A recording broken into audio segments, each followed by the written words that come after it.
ನಮಸ್ಕಾರ, ನಾನು doctor Jayashree KP, consultant dermatologist, Bengaluru. ನಾನಿವತ್ತು ಬೇಸಿಗೆ ಕಾಲದಲ್ಲಿ ಮಾಡಬೇಕಾಗಿರೋ ಅಂಥ ಸರಳ ಮತ್ತು ಪರಿಣಾಮಕಾರಿಯಾದ ಚರ್ಮದ ಆರೈಕೆ ಬಗ್ಗೆ ನಿಮಗೆ ತಿಳಿಸ್ಕೊಡ್ತಾ ಇದ್ದೀನಿ. ಬೇಸಿಗೆ ಕಾಲದಲ್ಲಿ ಚರ್ಮದ ಆರೈಕೆ ಡಿಫ್ರೆಂಟಾಗಿ ಇರಬೇಕಂತಲೇ ಹೌದು, ಖಂಡಿತ ಇರಬೇಕು. ಯಾಕಂದರೆ ಪ್ರತಿಯೊಂದು ಸೀಸನ್ನಲ್ಲೂ ನಮ್ಮ ಚರ್ಮದ ಆರೈಕೆ ವಿಧಾನ ಡಿಫ್ರೆಂಟಾಗಿರುತ್ತೆ. ಸೊ ಹಾಗಾಗಿ ಬೇಸಿಗೆಯಲ್ಲೂ ಕೂಡ ನಾವು ಸ್ವಲ್ಪ ಹೆಚ್ಚಿನ ಕಾಳಜಿ ವಹಿಸಿ ಚರ್ಮದ ಆರೈಕೆಯನ್ನು ಮಾಡಬೇಕಾಗತ್ತೆ. ಸೊ ಯಾಕೆ ಬೇಸಿಗೆ ಕಾಲದಲ್ಲಿ ಚರ್ಮದ ಆರೈಕೆ ಡಿಫ್ರೆಂಟ್ ಆಗಿರುತ್ತೆ ಅಂತಂದರೆ, ಬೇಸಿಗೆ ಕಾಲದಲ್ಲಿ ಹೆಚ್ಚು ಬಿಸಿಲಿರುತ್ತೆ, ಶೆಕೆ ಇರುತ್ತೆ, ಹೀಟ್ ವೇವ್ಸ್ ಇರುತ್ತೆ, ಹ್ಯುಮಿಡಿಟಿ ಹೆಚ್ಚಿರುತ್ತೆ ಮತ್ತು UV ರೇಡಿಯೇಷನ್ ಎಕ್ಸ್ಪೋಜರ್ಸ್ ಹೆಚ್ಚಿರುತ್ತೆ. ಸೊ ಈ ಕಾರಣದಿಂದ ಪಿಗ್ಮೆಂಟೇಷನ್ ಪ್ರಾಬ್ಲಮ್ಸು, ಟ್ಯಾನಿಂಗು, ಮೆಲಾಸ್ಮಾ ಅನ್ನೋವಂಥ ಪಿಗ್ಮೆಂಟೇಷನ್ ಸ್ಕಿನ್ ಪ್ರಾಬ್ಲಮ್ಸ್ ಹೆಚ್ಚಾಗಿ ಕಾಣಿಸುವಂಥದ್ದು, ಅಥವಾ ಫೋಟೋ ಸೆನ್ಸಿಟಿವ್ ಸ್ಕಿನ್ ಡಿಸಾರ್ಡರ್ಸ್ ಅಂತ ಏನು ಹೇಳ್ತೀವಿ ಅದೆಲ್ಲ ಜಾಸ್ತಿ ಆಗುವಂಥದ್ದು, ಮತ್ತು ಮೊಡವೆ ಹೆಚ್ಚಾಗುವಂಥದ್ದು, ಹೀಟ್ ರ್ಯಾಷಸ್ ಅನ್ನುವಂಥದ್ದು ಇದೆಲ್ಲ ಹೆಚ್ಚಿರುತ್ತೆ. ಸೊ ಹಾಗಾಗಿ ನಾನು ಈ ಸೀಸನಲ್ಲಿ ನೀವು ಮಾಡಬಹುದಾದಂಥ simple and effective skin care routine ಬಗ್ಗೆ ತಿಳಿಸ್ಕೊಡ್ತಾ ಇರ್ತೀನಿ. Steps in skin care routine ಹೇಗಿರುತ್ತೆ ಅಂತಂದರೆ, ಮೊದಲು ಕ್ಲೆನ್ಸ್ ಮಾಡಬೇಕು. ಅಂದರೆ ಚರ್ಮದ ಸ್ವಚ್ಛತೆ ಇಂಪಾರ್ಟೆಂಟು. ಯಾಕೆ ಅಂದರೆ ಜಾಸ್ತಿ ಬೆವರೋದ್ರಿಂದ, ಎಣ್ಣೆ ಜಾಸ್ತಿ ಉತ್ಪತ್ತಿ ಆಗಿರೋದ್ರಿಂದ ಚರ್ಮದಲ್ಲಿ ಅದನ್ನು ವಾಶ್ ಮಾಡ್ಕೊಳ್ಳೋವಂಥದ್ದು ಅಥವಾ ಕ್ಲೆನ್ಸ್ ಮಾಡ್ಕೊಳ್ಳೋವಂಥದ್ದು ತುಂಬ ಇಂಪಾರ್ಟೆಂಟು. ಹಾಗಾಗಿ ಈ ಸೀಸನ್ನಲ್ಲಿ ಜೆಂಟಲ್ ಆಗಿರೋ ಅಂಥ pH ಬ್ಯಾಲೆನ್ಸ್ಡ್ ಇರೋ ಸಲ್ಫೇಟ್ ಫ್ರೀ ಕ್ಲೆನ್ಸರ್ಸ್ನ ಉಪಯೋಗಿಸೋದು ತುಂಬ ಇಂಪಾರ್ಟೆಂಟ್ ಇರುತ್ತೆ. ಹಾಗಾಗಿ ದಿನದಲ್ಲಿ ಅಟ್ಲೀಸ್ಟ್ 2 ಬಾರಿ ಮುಖಾನ ತೊಳೆಯೋದು ತುಂಬ ಇಂಪಾರ್ಟೆಂಟು. ಈಗ ಆಯಿಲಿ ಸ್ಕಿನ್ ಅಥವಾ ಆಕ್ನೆ ಪ್ರೋನ್ ಸ್ಕಿನ್ ಇರೋ ಅಂಥವರು ಜೆಲ್ ಬೇಸ್ಡ್ ಕ್ಲೆನ್ಸರ್ಸ್ನ ಉಪಯೋಗಿಸೋದು ಉತ್ತಮ. ಡ್ರೈ ಅಥವಾ ಸೆನ್ಸಿಟಿವ್ ಸ್ಕಿನ್ ಟೈಪ್ ಇರೋ ಅಂಥವ್ರು ಹೈಡ್ರೇಟಿಂಗ್ ಕೈಂಡ್ ಆಫ್ ಕ್ಲೆನ್ಸರ್ಸ್ನ ಉಪಯೋಗಿಸೋದು ತುಂಬ ಇಂಪಾರ್ಟೆಂಟ್ ಇರುತ್ತೆ. ಹಾಗಂದು ಮಾತ್ರಕ್ಕೆ 2 ಸತಿಗಿನ ಹೆಚ್ಚು ಬಾರಿ ಪದೇ ಪದೇ ಫೇಸ್ ವಾಶ್ನ ಕೂಡ ಮಾಡಬಾರ್ದು. ಹಾಗೆ ಮಾಡೋದ್ರಿಂದ ಸ್ಕಿನ್ ತುಂಬ ಡ್ರೈ ಆಗುತ್ತೆ, ಸ್ಕಿನ್ ಬ್ಯಾರಿಯರ್ ಅಫೆಕ್ಟ್ ಆಗುತ್ತೆ, ಅದರಿಂದ ಮತ್ತೆ ಬೇರೆ ಸ್ಕಿನ್ ಪ್ರಾಬ್ಲಮ್ಸ್ ಹೆಚ್ಚಾಗೋ ಚಾನ್ಸಸ್ ಇರುತ್ತೆ. ಎರಡನೇದಾಗಿ ಹೈಡ್ರೇಷನ್ನು.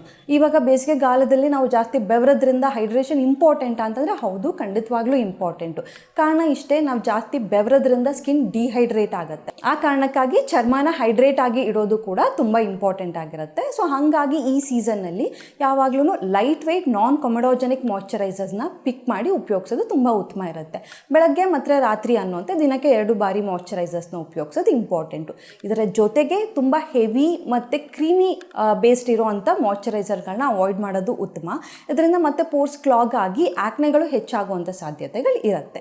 3ನೇ ಸ್ಟೆಪ್ಪು ಸನ್ಸ್ಕ್ರೀನ್ ಉಪಯೋಗಿಸೋಂಥದ್ದು. ಇದು ತುಂಬ ಇಂಪಾರ್ಟೆಂಟ್ ಸ್ಟೆಪ್ ಇರುತ್ತೆ.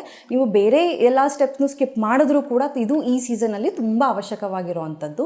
ಸೊ ಸನ್ಸ್ಕ್ರೀನ್ ಉಪಯೋಗಿಸ್ಬೇಕಾಗತ್ತೆ ಅಂತಂದರೆ ಯಾವ ಥರ ಸನ್ಸ್ಕ್ರೀನ್ ಪಿಕ್ ಮಾಡಬೇಕು ಅಂತಂದರೆ, ಬ್ರಾಡ್ ಸ್ಪೆಕ್ಟ್ರಮ್ ಇರೋವಂಥ ಸನ್ಸ್ಕ್ರೀನ್ಸ್ನ ಉಪಯೋಗಿಸ್ಬೇಕು. ಬ್ರಾಡ್ ಸ್ಪೆಕ್ಟ್ರಮ್ SPF 30 ಅಥವಾ ಅದಕ್ಕಿಂತ ಹೆಚ್ಚಿರುವಂಥ ಸನ್ಸ್ಕ್ರೀನು ಮತ್ತು PA ಫಿಲ್ಟರ್ಸ್ ಏನಿರುತ್ತೆ 3 ಅಥವಾ ಅದಕ್ಕಿಂತ ಹೆಚ್ಚಿರುವಂಥ ಸನ್ಸ್ಕ್ರೀನ್ ಉಪಯೋಗಿಸೋದು ಉತ್ತಮ. ದಿನಕ್ಕೆ ಅಟ್ಲೀಸ್ಟ್ 2 ಬಾರಿ ಉಪಯೋಗಿಸೋದು ಉತ್ತಮ ಇರುತ್ತೆ. ಸನ್ಸ್ಕ್ರೀನ್ನ ಅಟ್ಲೀಸ್ಟ್ 15ರಿಂದ 20 ನಿಮಿಷ ಮುಂಚೆ ನೀವು ಹೊರಗೆ ಹೋಗೋಕ್ಕಿಂತ ಮುಂಚೆನೇ ಅಪ್ಲೈ ಮಾಡಬೇಕಾಗಿರುತ್ತೆ. ಮತ್ತು 2ರಿಂದ 3 ತಾಸಿಗೊಮ್ಮೆ ಅದನ್ನು ರೀಅಪ್ಲೈ ಮಾಡೋದು ತುಂಬ ಇಂಪಾರ್ಟೆಂಟ್. ಕಾರಣ ಇಷ್ಟೇ, ನೀವು ಬೆವತ್ರೆ ಮತ್ತು ಹೊರಗಡೆ ಇದ್ದಾಗ ಅದನ್ನು ರೀಅಪ್ಲೈ ಮಾಡೋದು ತುಂಬ ಇಂಪಾರ್ಟೆಂಟ್ ಇರುತ್ತೆ ಎಫೆಕ್ಟಿವ್ ಸ್ಕಿನ್ ಕೇರಿಗೋಸ್ಕರ. ಸೊ ಇದಿಷ್ಟು ಮಾಡೋದು ತುಂಬ ಇಂಪಾರ್ಟೆಂಟ್ ಇರುತ್ತೆ. ಇದರ ನಂತರ ನೀವು ಡೇ ಕೇರ್ ರೂಟೀನ್ ಮತ್ತು ನೈಟ್ ಕೇರ್ ರೂಟೀನ್ ಅಂತ ಫಾಲೋ ಮಾಡ್ತಿದ್ರೆ, ಡೇ ಕೇರ್ ರೂಟೀನಲ್ಲಿ ನೀವು ಆ್ಯಂಟಿ ಆಕ್ಸಿಡೆಂಟ್ಸ್ ಅಂದರೆ ನಿಯಾಸಿನಮೈಡ್ ಸಿರಮ್ ಅಥವಾ ವೈಟಮಿನ್ C ಸಿರಮ್ನ ಇನ್ಕ್ಲೂಡ್ ಮಾಡೋದು ತುಂಬ ಇಂಪಾರ್ಟೆಂಟು. ಕಾರಣ ಇಷ್ಟೇ, ಇವು ಆ್ಯಂಟಿ ಆಕ್ಸಿಡೆಂಟ್ಸ್ ಇರೋದ್ರಿಂದ ನೀವು UV ರೇಡಿಯೇಷನ್ ಎಕ್ಸ್ಪೋಜರ್ ಆದಾಗ ಚರ್ಮದಲ್ಲಿ ಉತ್ಪತ್ತಿ ಆಗುವಂಥ ಫ್ರೀ ರ್ಯಾಡಿಕಲ್ಸ್ನ ನ್ಯೂಟ್ರಲೈಸ್ ಮಾಡೋದ್ರಲ್ಲಿ ತುಂಬ ಇಂಪಾರ್ಟೆಂಟ್ ಆಗುತ್ತೆ. ಸೊ ಈ ಆ್ಯಂಟಿ ಆಕ್ಸಿಡೆಂಟ್ಸ್ನ ನೀವು ಸನ್ಸ್ಕ್ರೀನ್ ಜೊತೆ ಉಪಯೋಗಿಸೋದ್ರಿಂದ ಇದು ಇನ್ನೂ ತುಂಬ ಎಫೆಕ್ಟಿವ್ ಆಗಿರುತ್ತೆ. ನಿಮ್ಮ ನೈಟ್ ಕೇರ್ ರೂಟೀನ್ ಯಾಕೆ ಇಂಪಾರ್ಟೆಂಟ್ ಅಂತಂದರೆ, ಚರ್ಮದ ರಿಪೇರ್ ಮೆಕ್ಯಾನಿಸಮ್ ಆಗೋದು ರಾತ್ರಿ ಹೊತ್ತೇ ಆಗಿರೋದ್ರಿಂದ ನೀವು ನೈಟ್ ಟೈಮ್ ಮಾಯ್ಶ್ಚರೈಸರ್ನ ಉಪಯೋಗಿಸ್ಬೋದು. ಇದರ ಜೊತೆಗೆ ಮತ್ತೆ ನಿಯಾಸಿನಮೈಡ್ ಕೂಡ ಇನ್ಕ್ಲೂಡ್ ಮಾಡ್ಬೋದು, ಜೊತೆಗೆ ರೆಟಿನಾಯ್ಡ್ಸ್ ಕೂಡ ಇನ್ಕ್ಲೂಡ್ ಮಾಡೋದು ಉತ್ತಮ ಇರುತ್ತೆ. ಬಟ್ ಸೆನ್ಸಿಟಿವ್ ಸ್ಕಿನ್ ಟೈಪ್ ಇರೋರು ರೆಟಿನಾಯ್ಡ್ಸ್ ಉಪಯೋಗಿಸೋಕ್ಕಿಂತ ಮುಂಚೆ ನಿಮ್ಮ ಡರ್ಮಟಾಲಜಿಸ್ಟ್ ಹತ್ರ ಹೇಗೆ ಉಪಯೋಗಿಸ್ಬೇಕು, ಎಷ್ಟು ತಾಸು ಬಿಡಬೇಕು ಅನ್ನೋದನ್ನು ತಿಳ್ಕೊಂಡು ಉಪಯೋಗಿಸೋದು ತುಂಬ ಇಂಪಾರ್ಟೆಂಟ್ ಇರುತ್ತೆ. ಇದಾದ ನಂತರ ನೆಕ್ಸ್ಟ್ ಸ್ಟೆಪ್ ಬಂದು ಎಕ್ಸ್ಫೋಲಿಯೇಷನ್. ಎಕ್ಸ್ಫೋಲಿಯೇಷನ್ ಯಾಕೆ ಇಂಪಾರ್ಟೆಂಟ್ ಅಂತಂದರೆ, ಚರ್ಮದಲ್ಲಿರುವಂಥ ಡೆಡ್ ಸ್ಕಿನ್ ಸೆಲ್ಸ್ನ ರಿಮೂವ್ ಮಾಡೋದಕ್ಕೆ ವಾರಕ್ಕೆ ಅಟ್ಲೀಸ್ಟ್ 1 ಸತಿ ಅಥವಾ 2 ಸತಿ ಆದರೂ ಎಕ್ಸ್ಫೋಲಿಯೇಷನ್ ಮಾಡೋದು ಇಂಪಾರ್ಟೆಂಟ್ ಇರುತ್ತೆ. ಸೊ ಎಕ್ಸ್ಫೋಲಿಯೇಷನ್ಗಾಗಿ ನೀವು ಈ ಸೀಸನ್ನಲ್ಲಿ ಮೈಲ್ಡ್ ಕೆಮಿಕಲ್ ಎಕ್ಸ್ಫೋಲಿಯೆಂಟ್ಸ್, ನಾವೇನು AHA BHA ಅಂತ ಹೇಳ್ತೀವಿ, ಅದನ್ನು ಜೆಲ್ ಫಾರ್ಮ್ಸ್ ಅಥವಾ ಸಿರಮ್ ಫಾರ್ಮ್ಸಲ್ಲಿ ಇರೋವಂಥವನ್ನ ಉಪಯೋಗಿಸೋದು ತುಂಬ ಇಂಪಾರ್ಟೆಂಟ್ ಇರುತ್ತೆ. ಮತ್ತು ಹೆಚ್ಚು ಎಕ್ಸ್ಫೋಲಿಯೇಟ್ ಮಾಡೋದು ಕೂಡ ಅವಾಯ್ಡ್ ಮಾಡಬೇಕಾಗತ್ತೆ. ಬಿಕಾಸ್ ಅಗೇನ್ ಇದರಿಂದ ಸ್ಕಿನ್ ಬ್ಯಾರಿಯರ್ ಅಫೆಕ್ಟ್ ಆಗುತ್ತೆ, ಅದರಿಂದ ಆಕ್ನೆ ಪಿಗ್ಮೆಂಟೇಷನ್ ಪ್ರಾಬ್ಲಮ್ಸ್ ಅನ್ನುವಂಥದ್ದು ಬರ್ಬೋದು. ಸೊ ಇದರ ಜೊತೆಗೆ ನಾವು ಆದಷ್ಟು ಗಮನ ಕೊಡಬೇಕಾಗಿರುವಂಥ ಇಂಪಾರ್ಟೆಂಟ್ ಏನಂತಂದರೆ ಪರ್ಸ್ನಲ್ ಹೈಜೀನ್. ಪರ್ಸ್ನಲ್ ಹೈಜೀನ್ ಯಾವ ರೀತಿ ಕಾಪಾಡ್ಕೋಬೇಕು ಅಂತಂದರೆ, ಜಾಸ್ತಿ ಬೆವರೋದ್ರಿಂದ ಪ್ರತಿದಿನ ಸ್ನಾನ ಮಾಡೋದು ತುಂಬ ಇಂಪಾರ್ಟೆಂಟು. ಮತ್ತು ಲೂಸ್ ಫಿಟ್ಟಿಂಗ್ ಇರುವಂಥ ಕಾಟನ್ ಕ್ಲಾತ್ಸ್ನ ಪ್ರಿಫರ್ ಮಾಡಬೇಕಾಗತ್ತೆ. ಯಾಕಂತಂದರೆ ಬೆವರೋದ್ರಿಂದ ಜಾಸ್ತಿ ಕೆಲವೊಂದು ಸ್ಕಿನ್ ಕಂಡೀಷನ್ಸ್ ಹೆಚ್ಚಾಗೋ ಚಾನ್ಸಸ್ ಇರುತ್ತೆ. ಲೈಕ್ ಫಂಗಲ್ ಇನ್ಫೆಕ್ಷನ್ಸ್, ನಾವೇನು ಟೀನಾ ಇನ್ಫೆಕ್ಷನ್ಸ್ ಅಂತ ಕರಿತೀವಿ, ಅದು ಹೆಚ್ಚಾಗ್ಬೋದು.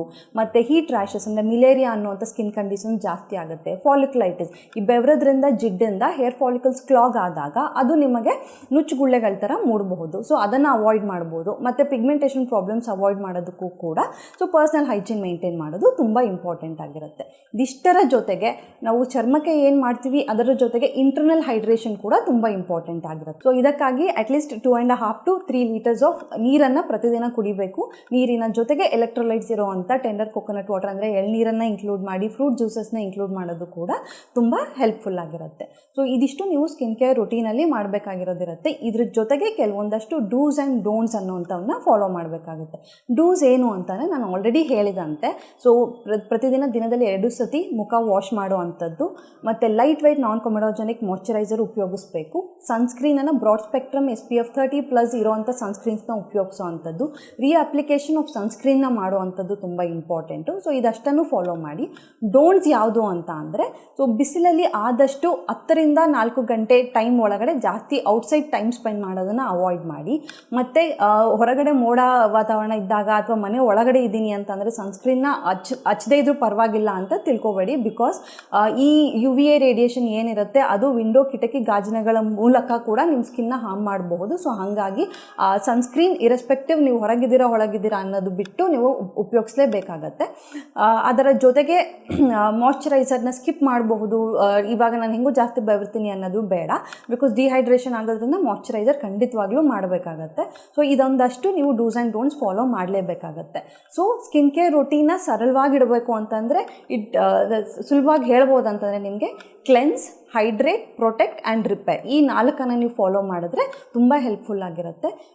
ಕೊನೆಯಲ್ಲಿ ಹೇಳಬೇಕಂತಂದರೆ ಇವಾಗ ಇದಿಷ್ಟು ಫಾಲೋ ಮಾಡಿ ಕೂಡ ನಿಮ್ಗೆ ಏನಾದರೂ ಕೆಲವು ಸ್ಕಿನ್ ಪ್ರಾಬ್ಲಮ್ಸು ಪರ್ಸಿಸ್ಟ್ ಆಗ್ತಿದೆ, ನಿಮಗೆ ಆಕ್ನೆ ಪ್ರಾಬ್ಲಮ್ಸ್ ಕಡಿಮೆ ಆಗ್ತಾ ಇಲ್ಲ, ಪಿಗ್ಮೆಂಟೇಷನ್ ಪ್ರಾಬ್ಲಮ್ಸ್ ಹೆಚ್ಚಾಗ್ತದೆ, ಅಥವಾ ನಾನು ಹೇಳಿದಂತೆ ಕೆಲವೊಂದು ಫೋಟೋ ಸೆನ್ಸಿಟಿವ್ ಡಿಸಾರ್ಡರ್ಸ್ ಅಂತ ಏನು ಹೇಳ್ತೀವಿ, ರೋಸೇಷಿಯಾ, PMLE ಅನ್ನೋಂಥ ಸ್ಕಿನ್ ಕಂಡೀಷನ್ಸ್ ಬಂತು ಕಡಿಮೆ ಆಗ್ತಿಲ್ಲ ಅಂತಂದರೆ ಖಂಡಿತವಾಗ್ಲೂ ನಿಮ್ಮ ಹತ್ತಿರ ಇರುವಂಥ ಡರ್ಮಟಾಲಜಿಸ್ಟ್ನ ಕನ್ಸಲ್ಟ್ ಮಾಡಿ ಸರಿಯಾದ ಟ್ರೀಟ್ಮೆಂಟ್ ತೊಗೊಳ್ಳೋದು ತುಂಬ ಇಂಪಾರ್ಟೆಂಟ್.